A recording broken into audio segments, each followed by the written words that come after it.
जनता जनार्दन के श्री चरणों में भी बारंबार नमस्कार ये दास करता है। भगवान बताइए, पूजा के भूखे हैं या प्रेम के? सभी बोलिए, प्रेम के। और हम भगवान की क्या करते हैं? पूजा।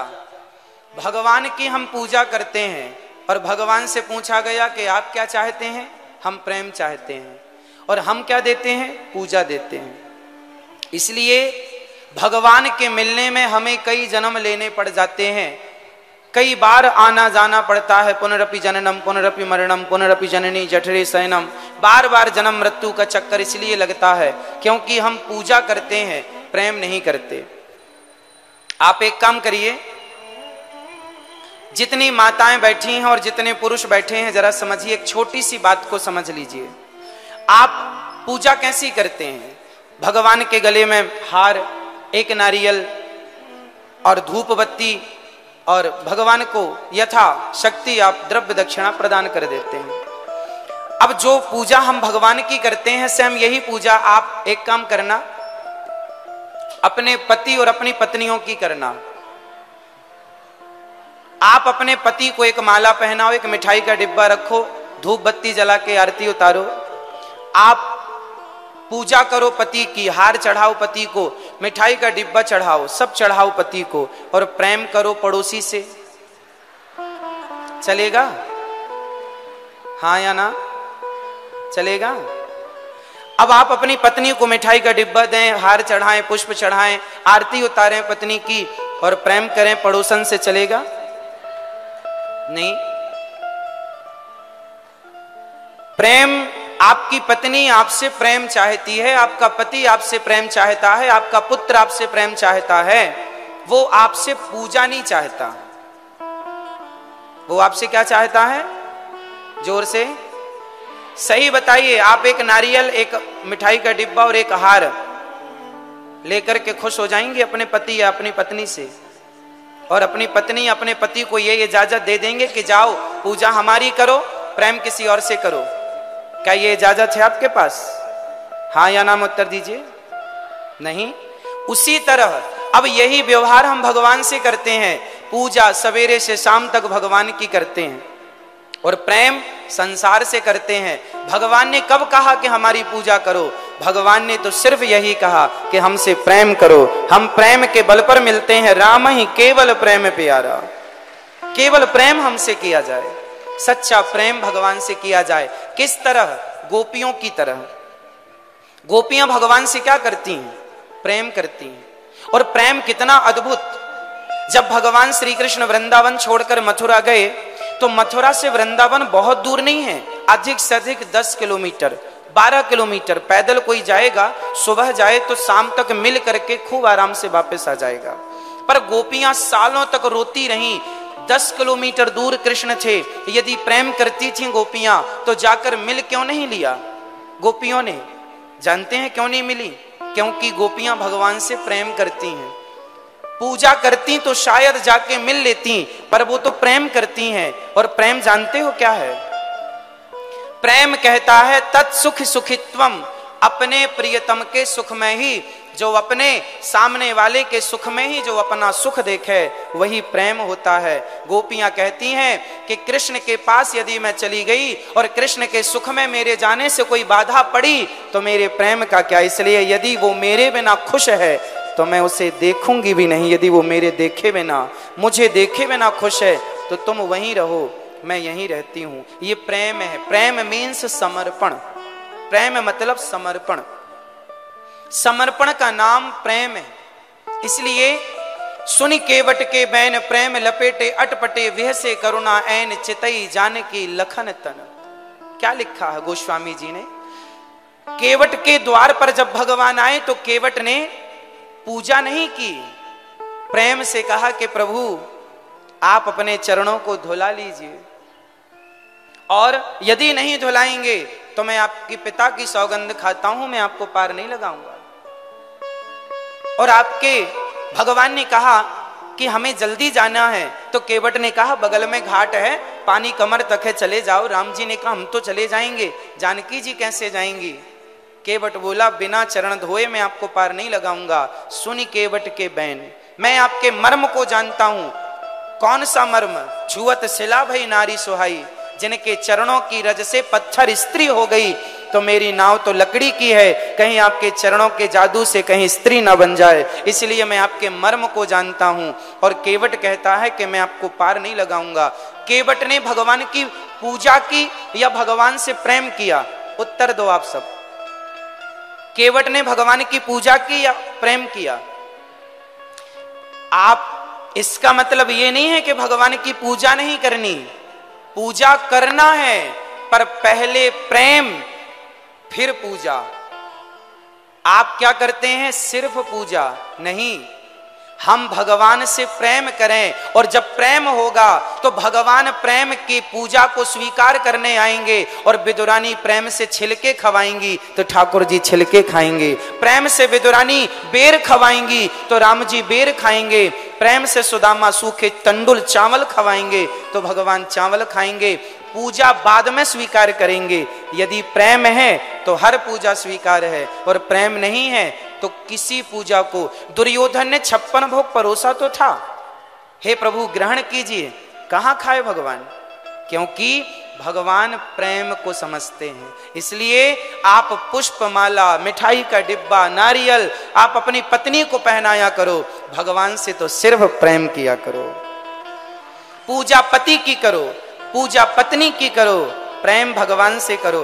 आप क्या करते हैं? आप पूजा भगवान की करते हैं, प्रेम संसार के लोगों से करते हैं। बेटा मेरा, बेटी मेरी, परिवार मेरा, घर मेरा।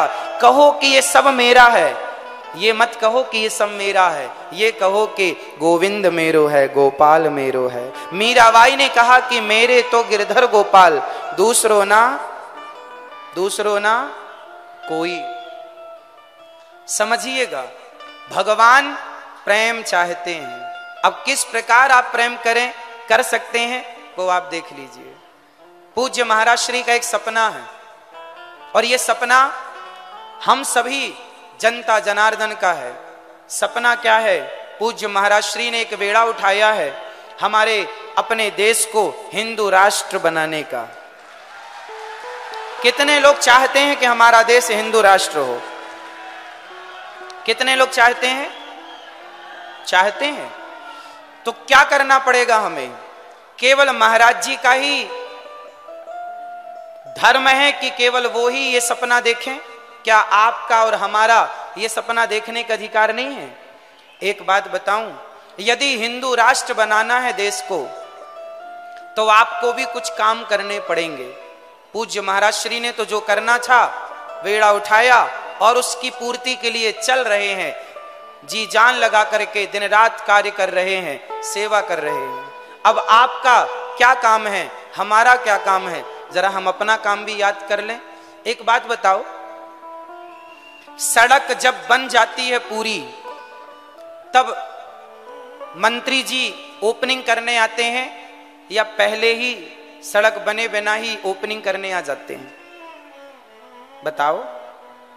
जब तैयार हो जाता है कोई भी काम तो सरकार आती है और क्या करती है? उसे ओपनिंग कर देती है, शुरुआत कर देती है। पुल बना, सड़क बनी, कुछ भी बना, सरकार आखिरी में आती है और ओपनिंग करके चली जाती। कोई भी नेता हो, कोई भी हो, उसके पहले की तैयारी इंजीनियरों की, मजदूरों की, वर्करों की पूरी सड़क तैयार करने में वो अपना पसीना बहाते हैं। इसका अर्थ समझ रहे हैं? हिंदू राष्ट्र बनाने के लिए प्रत्येक भारत के 140 करोड़ जो जनता, जिसमें सनातनी सम्मिलित हैं, उनकी जरूरत है। वो जिस दिन चाह लेंगे, अपने आप को बदल लेंगे, उस दिन हमारा देश हिंदू राष्ट्र हो जाएगा। अब बदलाव क्या, जरा कम शब्दों में समझ लीजिएगा। कितने लोग चाहते हैं कि हमारा देश हिंदू राष्ट्र हो? फिर से ठीक है। अब ये बताइए, आप में से कितने लोग माथे पर तिलक लगाना पसंद करते हैं? क्या रोज लगाते हैं? हमारे मुसलमान भाई माथे पर टोपी रोज लगाते हैं, उन्हें कोई शर्म नहीं है टोपी लगाने में। तो सवाल आपसे है, जब आप सनातनी हो तो फिर तिलक लगाने में शर्म किस बात की? माथे पर तिलक लगाओ। पहला, यदि हिंदू राष्ट्र चाहते हैं तो पहले माथे पर तिलक लगाना सीखिए। दूसरा, यदि हिंदू राष्ट्र चाहते हैं तो दूसरा काम यह है कि सनातनी की पहचान किससे है? हम अहिंसा ही परमो धर्मः की बात करते हैं। जो मांस खाता हो, जो बकरा बकरी अपने स्वाद के लिए काटता हो, बताइए क्या वो सनातनी हो सकता है? इसलिए सबसे पहले शाकाहार अपनाना शुरू कीजिए। प्रसाद भोग लगा के ठाकुर जी को भोग लगाकर प्रसाद पाएंगे। सबसे पहली जरूरत है कि हम अहिंसा ही परमो धर्मः की बात को चरितार्थ करें। अहिंसा ही परमो धर्मः। हमारा धर्म किसी की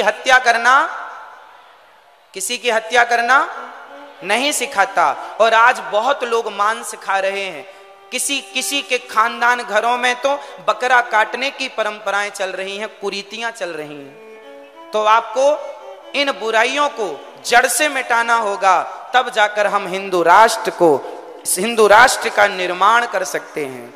तीसरा, आप यदि हिंदू राष्ट्र चाहते हैं तो तीसरा काम आपको यह करना पड़ेगा कि चाहे पुरुष हो चाहे स्त्रियां हो, आपको नियम बनाना होगा कि आप लोगों को, खासकर पुरुष वर्ग, बेटा बुजुर्ग, सब मेरे नौजवान दोस्त भाई, आप जो पैंट शर्ट पहनते हैं वो पैंट शर्ट बताओ भारतीय पहनावा है या विदेशी? फिर हफ्ते में कम से कम एक दिन संडे के संडे धोती कुर्ता पहनकर तिलक लगाकर बाजार निकला करेंगे शॉपिंग करने के लिए। धोती कुर्ता, जो तुम्हारे दादाजी, जो तुम्हारे नाना जी धोती पहनते थे कांच लगाकर, हमारी भारतीयता को हमने मिटा दिया। अब हम मिटाकर कह रहे हैं कि हम हिंदू राष्ट्र चाहते हैं। आप पूज्य महाराज श्री के आदर्शों पर चलते हैं तो पूज्य महाराज श्री सुबह से शाम तक केवल सीताराम सीताराम का जाप करते हैं, आपको कराते हैं। आप तो चल रहे हैं उस मार्ग पर, अब जरूरत है हम सबको चलने की। कितने लोग हिंदू राष्ट्र चाहते हैं? सब चाहते हैं। तो बताओ, गीता कितने घरों में पढ़ी जाती है? रामचरितमानस कितने घरों में पढ़ी जाती है? बिना गीता पढ़े, बिना रामचरितमानस पढ़े, और सिर्फ पढ़े नहीं, उस बात पर अमल करे जो लिखी है। जब तक भारत का बच्चा गीता और रामचरितमानस नहीं पढ़ेगा, जब तक उस बात पर नहीं चलेगा जो गोस्वामी जी ने या भगवान श्री कृष्ण ने अर्जुन को कहा, उन रास्तों पर नहीं चलेगा, तब तक हिंदू राष्ट्र की कल्पना कैसे होगी? इसलिए हिंदू राष्ट्र बनाने के लिए सरकार की मोहर लगनी तो बाकी है, बाद में लग ही जाएगी।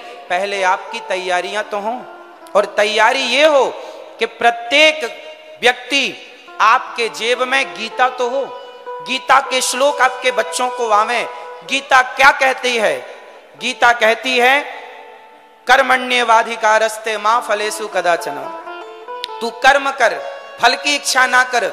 हमारी संस्कृति, हमारा धर्म हमें इतना महान बनाता है। आज की स्कूली, कॉलेज की, यूनिवर्सिटियों की जितनी शिक्षाएं हैं, वो सारी शिक्षाएं केवल नौकर बना रही हैं, नौकरियां लेने वाले बन रहे हैं। हमारी संस्कृति यदि आप इसे फॉलो करें, इस संस्कृति पर काम करें, इसे चरितार्थ करें, तो आप नौकरी लेने वाले नहीं। चाणक्य ने चंद्रगुप्त को सम्राट बनाया था। यहाँ नौकरी देने वालों की पढ़ाई जाती है, यहाँ नौकरियां देने वाले होते हैं।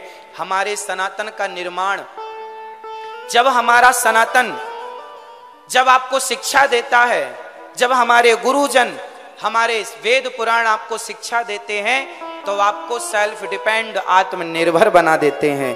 किसी के टुकड़ों पर पलने की जरूरत नहीं है आपको। यदि सनातनी हो तो आपको आज से ही अपने कुछ चीजों को बदलना पड़ेगा। सबसे पहले स्वभाव बदलना पड़ेगा। कितने लोग आज से तिलक लगाएंगे अपने मस्तक पर? तिलक लगाना सीखिए। सनातनी हो ना, लगाओ। शर्म किस बात की? झूठ बोलने में लोगों को शर्म नहीं आती, छल कपट करने में लोगों को शर्म नहीं आती, तो हमें तिलक लगाने में किस बात की शर्म? गुड मॉर्निंग, गुड आफ्टरनून ना बोलकर क्या हम श्री सीताराम नहीं बोल सकते? क्या जय श्रीमन्नारायण नहीं बोल सकते? हम अपनी परंपराओं को हम बचाएं। हिंदू राष्ट्र का सपना पूज्य महाराज श्री ने देखा है, और हम सबको मिलकर इस सपने को साकार करने के लिए अपने को बदलाओ, अपने को बदलना पड़ेगा। और जिस दिन हम बदल गए ना तो सरकारें अपने आप इस पर मोहर लगा देंगी कि अब देश हिंदू राष्ट्र होना चाहिए। आखिरी मोहर सरकार की। तो आप श्री पूज्य महाराज श्री पूज्य बागेश्वर वाले महाराज जी, पूज्य श्री धीरेन्द्र कृष्ण शास्त्री जी के श्री चरणों में ये दास कोटि कोटि नमन करता है। और आपका ये बेड़ा अत्यधिक सराहनीय है। सनातन की सबसे बड़ी सेवा आपके द्वारा हो रही है।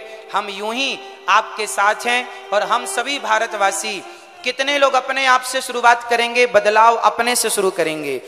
पूरे विदिशा में झाड़ू लगाना एक व्यक्ति को जिम्मेदारी दी जाए कि पूरे विदिशा में झाड़ू लगाओ, तो एक व्यक्ति के वश का नहीं है। लेकिन विदिशा का प्रत्येक व्यक्ति यदि अपने अपने द्वार को, अपने अपने घर की सड़क को आगे साफ कर ले तो पूरा विदिशा स्वच्छ हो जाएगा।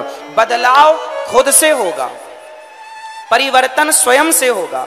यदि हम अपने आप को बदल लेंगे तो समाज बदल जाएगा, और समाज बदलता है ना तो क्षेत्र बदल जाता है, और क्षेत्र के बदलने से राज्य बदलते हैं, और राज्य के बदलाव से देश बदल जाता है, और देश बदल जाए तो दुनिया का ध्यान उस देश की ओर आकर्षित होता है जिस देश की संस्कृति सबसे श्रेष्ठ हो।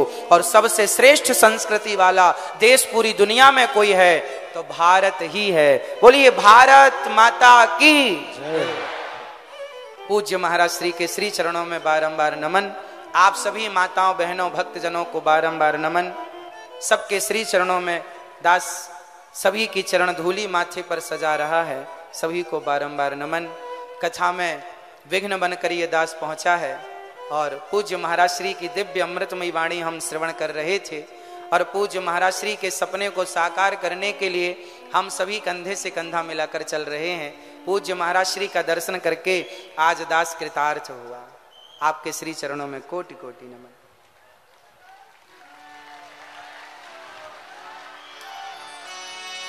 श्री राम जय राम जय जय राम।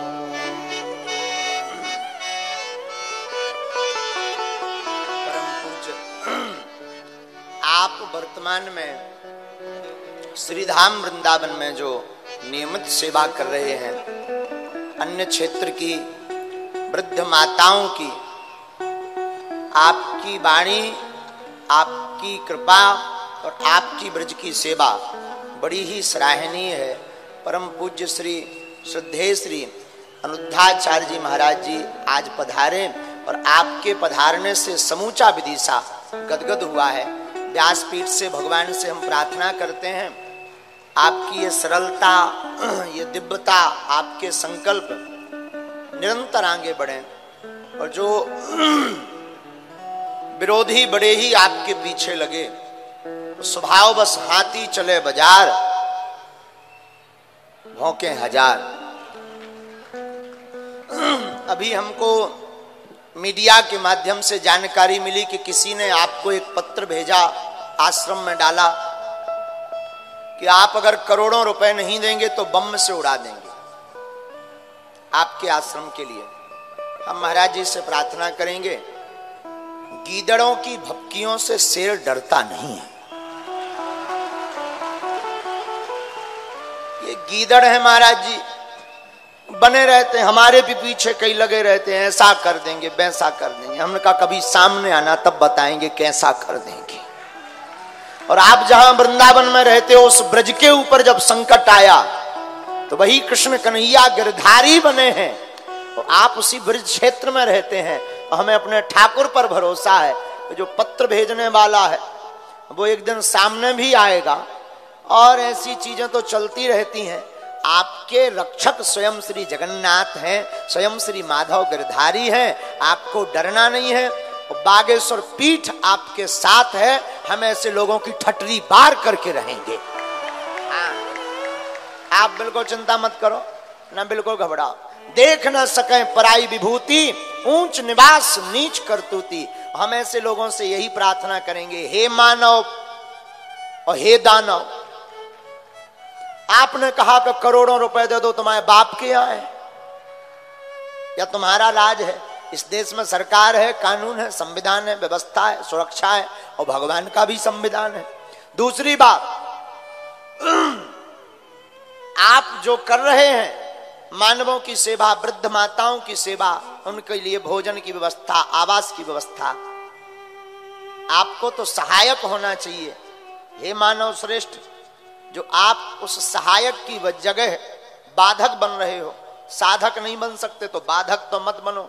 लेकिन महाराज जी आदि काल से ही कालनेमी होते रहे, इनका उद्देश्य और कुछ नहीं होता है, मन को विचलित करना होता है। आप भयभीत ना हो। हम भगवान बागेश्वर बालाजी, हम तो कुछ नहीं जानते, मूर्ख आदमी है, लेकिन बालाजी और श्री सन्यासी बाबा के चरणों में प्रार्थना करते हैं कि भगवान बागेश्वर बालाजी आपको दीर्घायु दें, और जहां भी आपको जरूरत पड़े, अब पड़े क्या, आपको बोलने की आवश्यकता ही नहीं है भाई, बोल करके कोई सहयोग करे तो क्या मतलब का, हम आपके साथ हैं। आपके ऊपर कोई इस प्रकार की आंच आएगी तो सबसे पहले हम आगे खड़े हैं और ऐसे लोगों की ठटरी बार देंगे, नहीं छोड़ेंगे, और बालाजी इसका दंड भी उनको देंगे। ये सिर्फ और सिर्फ इसलिए करतूत, और आपके साथ पूरा ब्रजमंडल भी है, ब्रजवासी भी आपके साथ हैं। आप, हम ब्रजवासियों से चर्चा करते रहते हैं, तो ब्रजवासी भी आपके साथ हैं।